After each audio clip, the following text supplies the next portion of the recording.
I was never really a runner. The way I see running is a gift, especially when you have stage 4 cancer. I'm Anne. I'm running the Boston Marathon, presented by Bank of America. I run for Dana-Farber Cancer Institute to give people like me a chance to thrive in life, even with cancer. Join Bank of America in helping Anne's cause. Give if you can at BofA.com/supportAnne. What would you like the power to do? References to charitable organizations is not an endorsement by Bank of America Corporation. Copyright 2025. This episode is brought to you by Indeed. When your computer breaks, you don't wait for it to magically start working again. You fix the problem. So why wait to hire the people your company desperately needs? Use Indeed's sponsored jobs to hire top talent fast. And even better, you only pay for results. There's no need to wait. Speed up your hiring with a $75 sponsored job credit at Indeed.com/podcast. Terms and conditions apply. Welcome to the A World of Difference podcast. I'm Lori Adams Brown, and this is a podcast for those who are different and want to make a difference. Welcome back to A World of Difference, the podcast that celebrates humanity's unique differences and the impact that we can make together. I'm your host, Lori Adams Brown, and today we're diving into something deeply personal and powerfully universal: success. What does success really mean?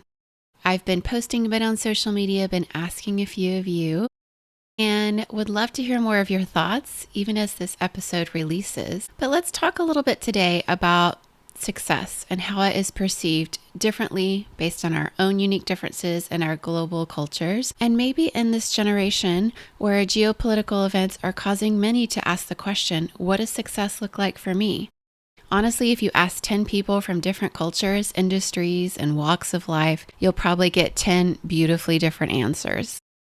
Some define success as wealth, power, or influence.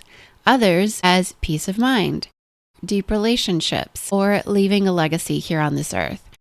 And for me, success means living life according to my personal values, on my own terms, and with the freedom to choose my own path, while also making a difference in the world. You know this about me. That's why we have this podcast together here. And many of you difference makers have expressed similar things to that, and also really different things, because the reality is we all bring our differences around the table and listen to one another here on this podcast, because when we learn from each other, that even helps inform our own definitions of success that change over time. So let's explore how people from around the world in different sectors define success in their own words, and how that definition has evolved in business, culture, and academia.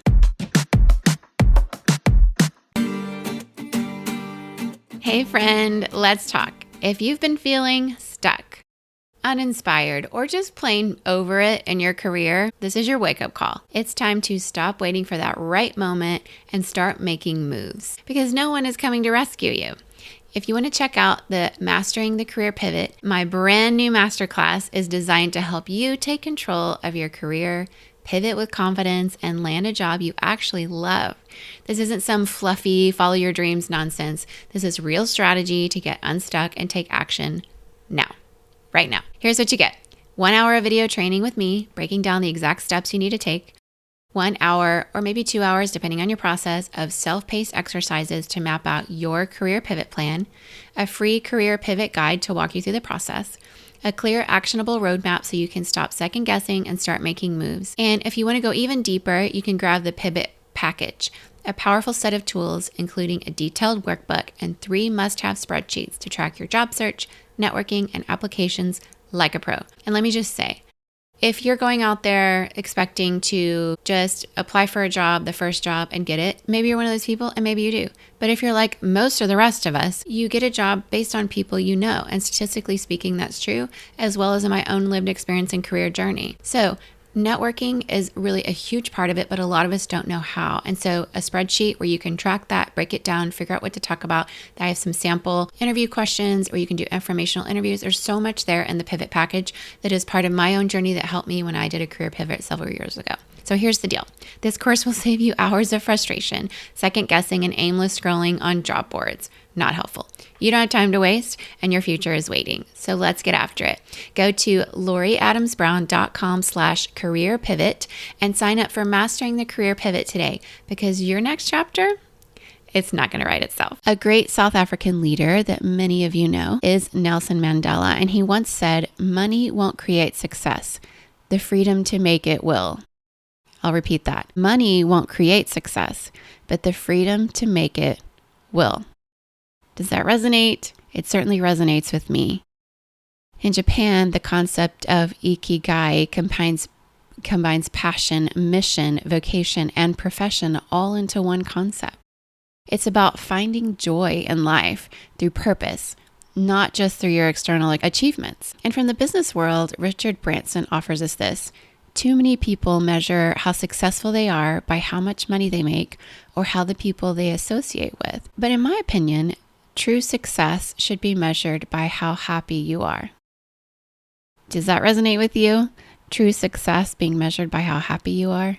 We recently had the happiest countries in the world rated, and I happened to be in Denmark when Denmark was rated number 2 happiest country in the world. It has been rated number 1 many times, and all of you know how obsessed I've been this winter with their hookah culture in Denmark. So it was extremely cathartic and amazing for me to finally get there and see all their candles lit everywhere. To be, yes, in the cold, but to see all the coziness, everything I'd read about it in this book as I was reading. Many of you followed me as I posted on social media that I was in a ski resort area here in California in Lake Tahoe, and I picked up this book in a little bookshop, The Little Book of Hygge, Danish Secrets to Happy Living by Meg Viking, who's the CEO of the Happiness Research Institute in Copenhagen. And I sat and read this book by the fireplace with a candle lit and a cozy blanket on a cold weekend, and it was just right after I had sort of become really obsessed with researching hygge, and a lot of things he said were true in that book. I felt like I knew a lot about Denmark before I ever arrived, and there's a key to a lot of the ways they achieve happiness. They're teaching empathy in their schools. Their government is run in such a way as to take care of their people in a social democracy. And when I was living in Singapore, it was often rated number 1 happiest country in Southeast Asia. It was number 2 in this year's ranking. I think Taiwan was number 1, which also I recently visited just before I was in Denmark. But wherever I've been in the world, all the different cultures, success, happiness, all of these things are very diverse, and our personalities being raised in these different cultures form our ideas of what success looks like and our possibilities of pursuing happiness. A quote by Malala Yousafzai. If you don't know who she is, I think many of you do. She is a young woman in Pakistan who was shot and survived, and is an activist and advocate around the world for women's rights, and just a true hero of many of us. So Malala's quote around this is, "I don't want to be remembered as the girl who was shot. I want to be remembered as the girl who stood up." Love that quote. And she has a way of making really traumatic and difficult things simplified for us to understand and just very clear. And also I heard one of her speeches the other day where she even used a bit of humor to give sort of this release in the audience of something that was very difficult. And sometimes humor can be the language of trauma, right? To help people work through that. She just really has a way with words, and her actions especially are absolutely match up with the words that she shares. In Indigenous cultures, like many I've learned through powwows.com. And if you haven't heard that episode, go back and listen to that one where I interview the leader of powwows.com, who's also a podcast host. But in Indigenous cultures and in my own time living in Indonesia, I would say success is often communal. It's not about what you achieve, but what we achieve together.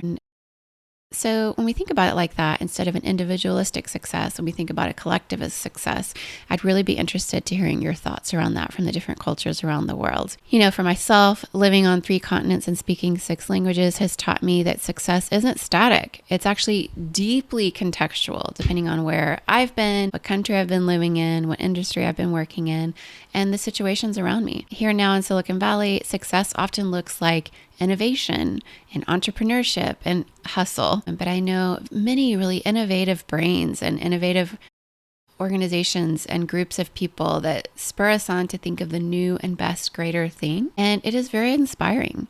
And how do we can live this life in a better way? I know a lot of entrepreneurs here in Silicon Valley, a lot of people with portfolio careers who are wearing multiple hats. But in Costa Rica, when I lived there as a child, and many of you have visited there, it's a great destination to visit. I visited, or as I was living in Costa Rica, going to international school there in my elementary school time, I experienced pura vida, which is this Costa Rican concept in their culture that values slowing down, savoring connection, and appreciating the moment. And I feel like as a child, that was instilled in me to just be with the person I'm with, to enjoy the beach, to savor the food and the dinner and the coffee, and just be in the moment with the people that you're with. That truly is pura vida, which literally translated means pure life. When I was working in tsunami relief in Indonesia, success was measured not in accolades, but in lives touched, communities rebuilt, and hope restored. So when I say that success to me means living by my values, it's because I've seen what happens when we don't. I've walked with leaders burned out from chasing someone else's definition of success, and that is just not serving anyone. I've coached teams who thought they made it only to feel empty, and I've seen people truly thrive when they live in alignment with their purpose. So how do researchers and business thinkers define success? Well, let's take a look. Harvard Business School professor Clayton Christensen, known for his theory of disruptive innovation, once posed a more personal question in his famous commencement speech. How will you measure your life? Christensen encouraged students to define success not just by income or promotion, but by relationships, integrity, and impact, even asking how many people will say they were better off because you were in their life. I'll repeat that question. How many people will say they were better off because you were in their life? Academic research increasingly supports this values-based view. In a study published in the Journal of Positive Psychology, researchers found that purpose and autonomy, not money, were the biggest predictors of life satisfaction. And when we look at Gallup's research, they define 5 key elements of well-being that contribute to holistic success: career, social, financial, physical, and community well-being. That's career, social, financial, physical, and community well-being. Interestingly, financial well-being was not the strongest predictor of happiness. It was having meaningful work and close relationships. In leadership development, we talk a lot about intrinsic versus extrinsic motivation. So like internal motivation or external motivation. So intrinsic motivators are things like titles, bonuses, and recognition. And those can actually work in the short term. But it's the intrinsic motivation, your purpose, your why, your deeply held values that sustains you over time and leads to true success. This is the reason Simon Sinek's Start With Why has resonated across industries. And if you haven't seen his big TED Talk around that, or read his book, or followed any of his videos and writing, I do encourage you to follow Simon Sinek.